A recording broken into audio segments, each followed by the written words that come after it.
motion. So good morning. This is Christy Shell with Coffee with Christy. I am so excited this morning.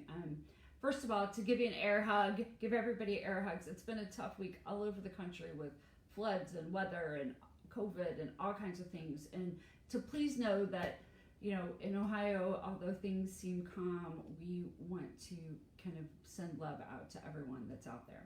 Also, we've had some fun successes with clients, and I just want to send them my love and energy for that to happen.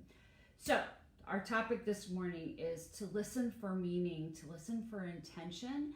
So, because what happens is we miss opportunities to take our relationships deeper, to build deeper trust, to get to the heart even to of a conflict or something like that. When we really listen more deeply, listen for people's meaning. Because what happens is often we say things and there's a lot of stuff behind it. There's a lot of information, there's a lot of feeling, there's a lot of concern or something like that.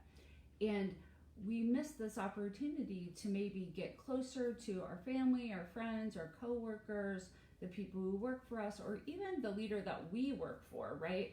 And to really kind of be intentional about gaining more understanding and to build trust more.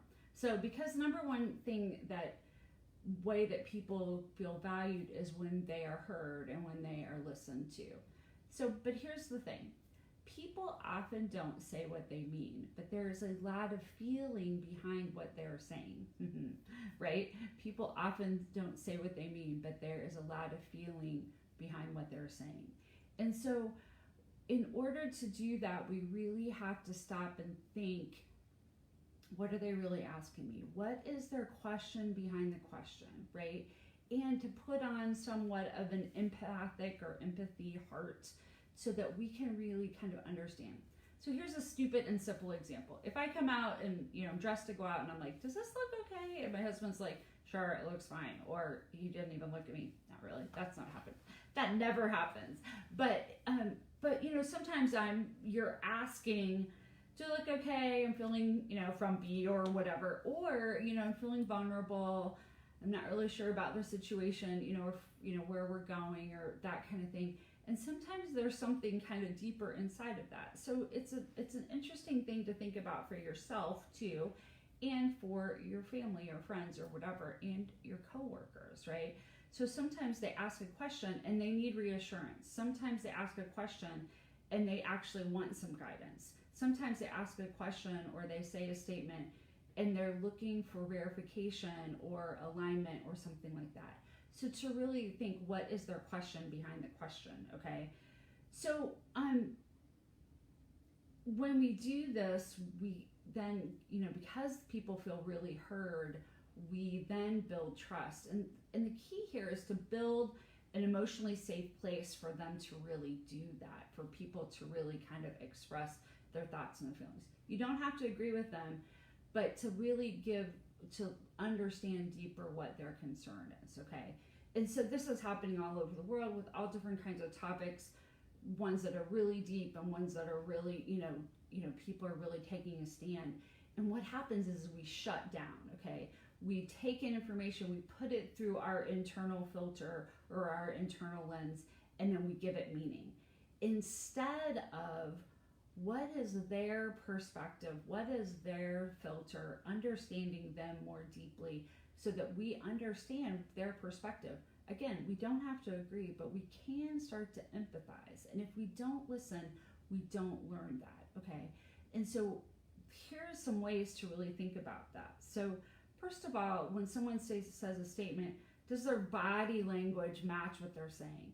Is there an intensity or a vibe or a feeling that is happening more than what they're actually just asking questions? This happens, when you have your son or daughter's laying in bed and they're like, Mommy, is it okay that the teacher, told me that I got the gold star? And you know what I mean? And they're starting to tell you something that's on their heart. And to really stop and slow down and notice that feeling, that body language, or even sometimes it's a lingering, right? Somebody comes into your office or something and they start to ask a question or share, but they're kind of lingering around.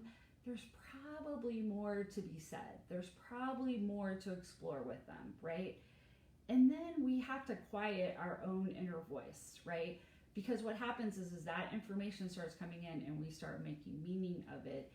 And we want to do that, but we're gearing up to respond, or we're gearing up to argue, or we're gearing up for something, and we have to quiet that voice so we can really hear what their intention is, what their point is, okay? And then it's when you quiet that inner voice and then start to get curious, right? So this means we start to ask those questions. We start to wonder, I wonder what their deeper thought is here. I wonder what they're thinking. I wonder what they're concerned with. And we start to filter it through their meaning and what we know of them, and maybe the insecurities that they have or the concerns that they have. And so we start to really think about it from a different perspective. And the key here is not to make assumptions, right? The key here is to ask and be curious and to kind of be open-hearted to the information that they're going to give back, and then react accordingly. Even if we disagree, to say, I don't agree with you, but I can hear what you're saying. I hear your concern, and not to always go back to argue, not to always go